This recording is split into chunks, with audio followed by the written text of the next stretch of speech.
Hi, I'm Dana, and I don't feel like this shot looks right, but I've tried my best and it's what we're living with. So I'm still very, very tired and very much recovering, so I needed a slightly easy video today. And part of what's inspired the topic of talking about the accommodations that don't work for me, part of it's that I get a lot of comments suggesting things, and I know it's always given with the best of intentions, but also I was diagnosed in 2019 and I've been trying real hard to find accommodations for myself and ways to survive. And quite frankly, if you've just heard what my issue is and 15 seconds later you type in a comment telling me how to solve it, I've probably already thought of it and tried it and it didn't work, otherwise I'd be doing it. I really fucking hate getting unsolicited advice. It really annoys me and it's oftentimes completely fucking useless. So it does annoy me a bit. And then I have to remind myself it's being said with the best of intentions and they're trying to help, and I do get that, but also I didn't ask for advice. I said this is something I struggle with. You know, I've tried these things to try and make it go away.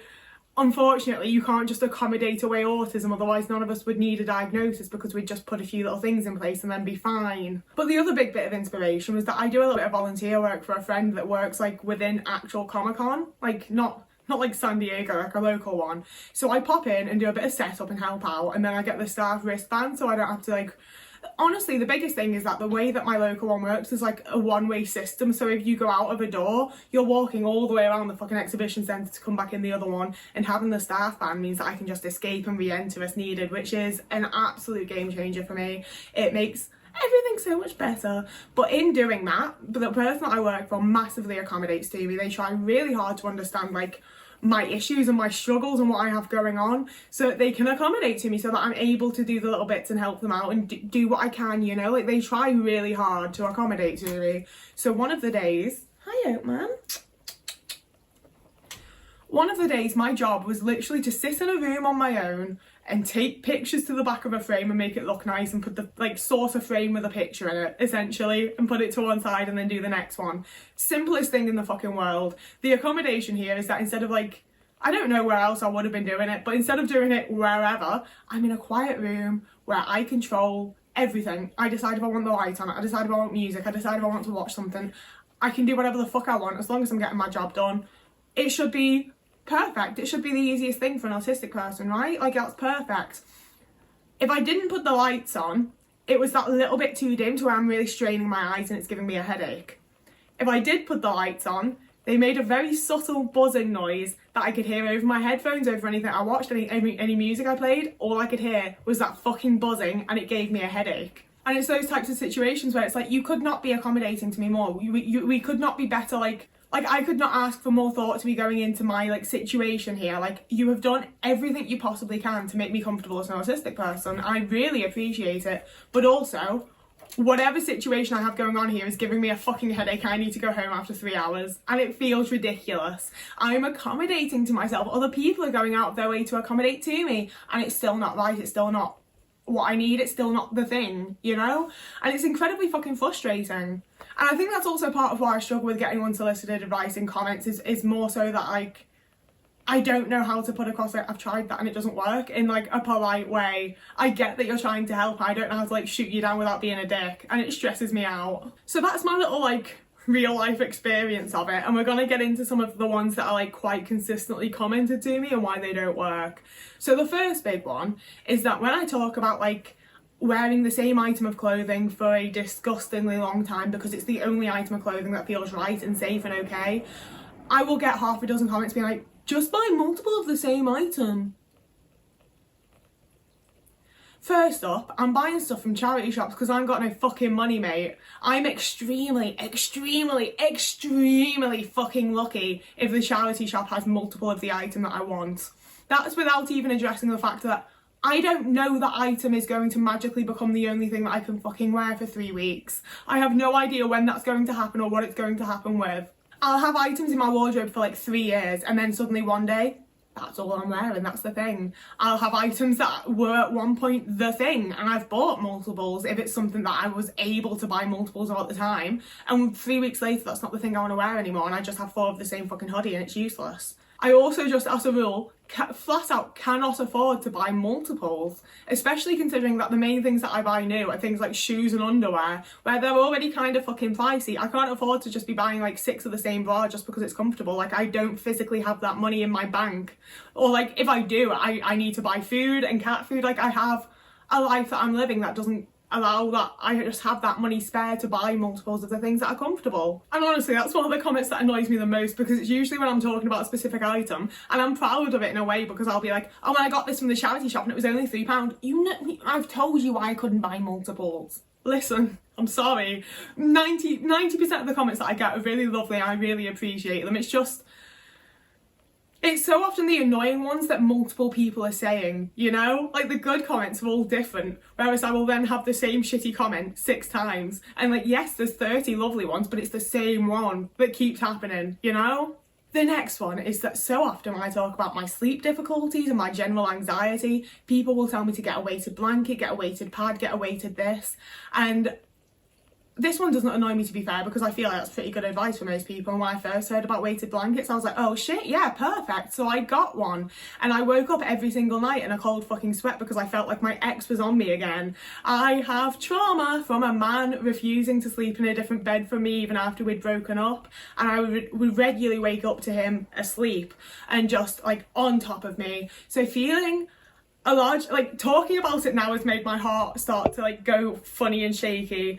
I have such extreme, like, just every night that I've slept with something weighted, whether it's a blanket, whether it's a pillow, whether it's a pad, like anything fucking weighted, I wake up at some point and it is like come on to me in some way. And it's my ex. I wake up and I know it's fucking him. I need to get it off and it freaks me the fuck out and I cannot deal with it. It absolutely fucks me up. Weighted blankets increase my anxiety and bring back absolute trauma for me, and I fucking hate them. I'm so tired of being told to just get a weighted blanket as though that's going to mean I suddenly sleep perfectly and don't have any fucking anxiety. It makes it so much worse. And I think that's also one of the things that annoys me with like unsolicited advice, is that you just, all of the context is not there, all of the nuance. Everybody needs slightly different things.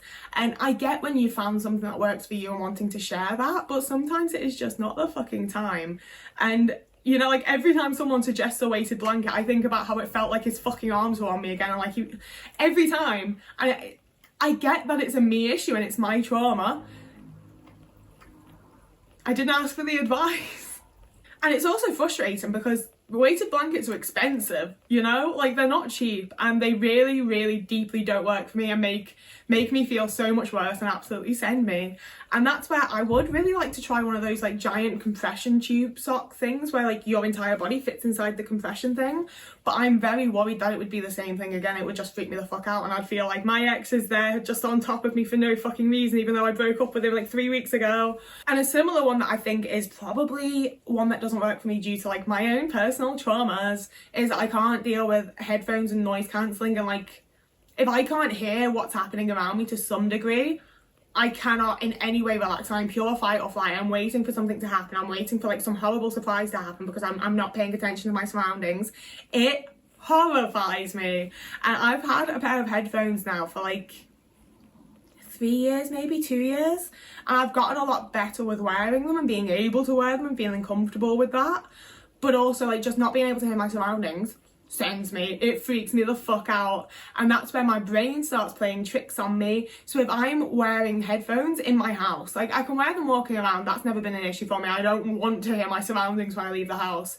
If I'm in like in the room that I was in having to do my little work, I had my headphones on, but because they're not like full sound cancelling, because I cannot deal with that, I could still hear the fucking buzzing, so there was no point in me wearing them, you know?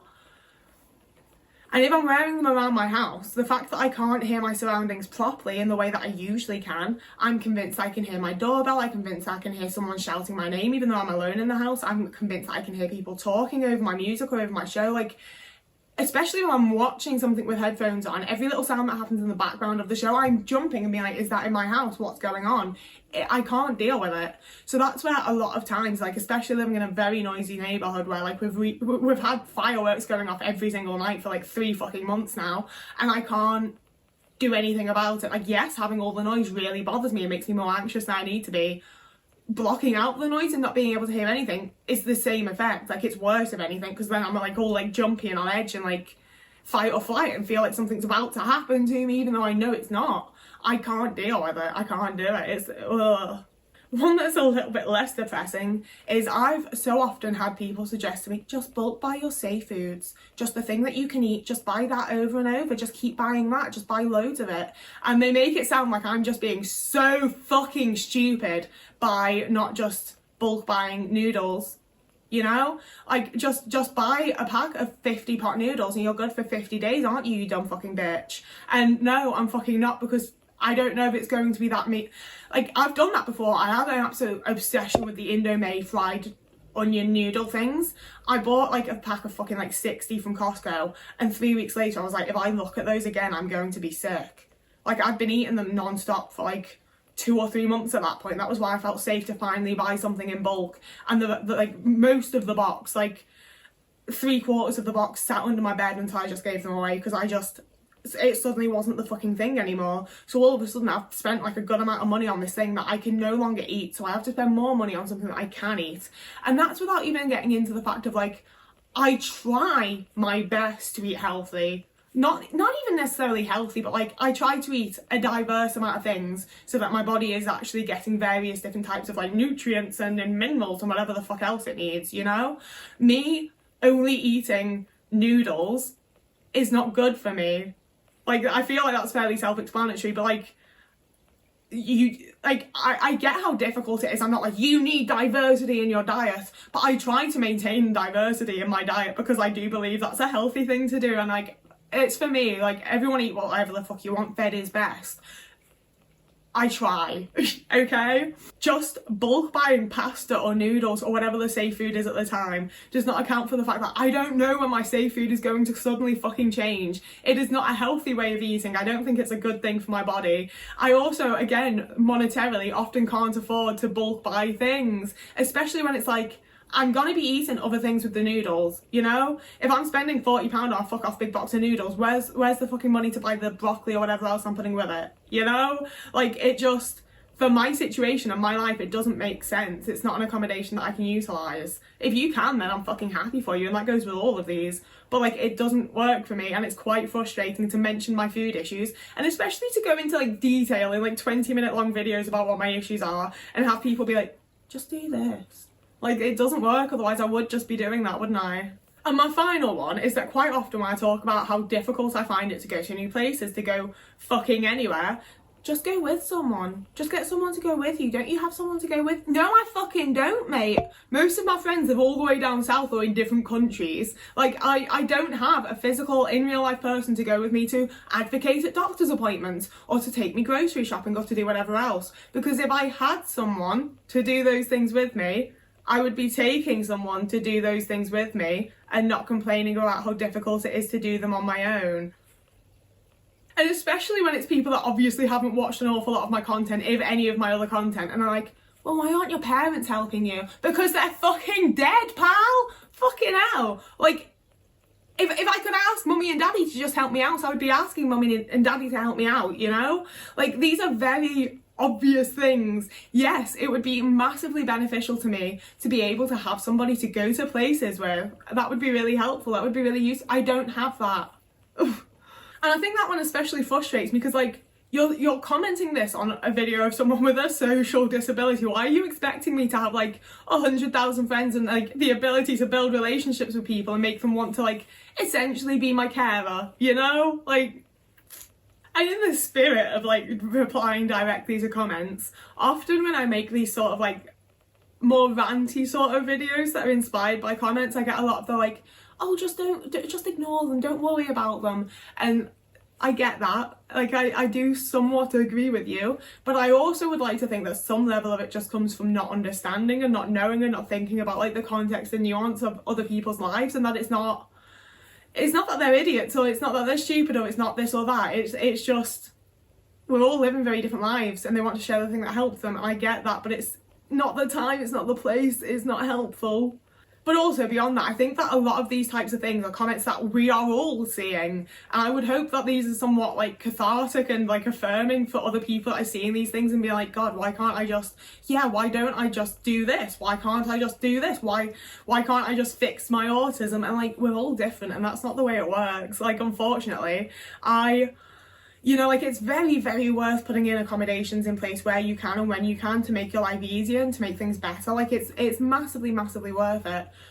But for most people, if you're like genuinely struggling, the first thing that comes to the mind of someone in a YouTube comment probably isn't the thing that's actually going to be helpful.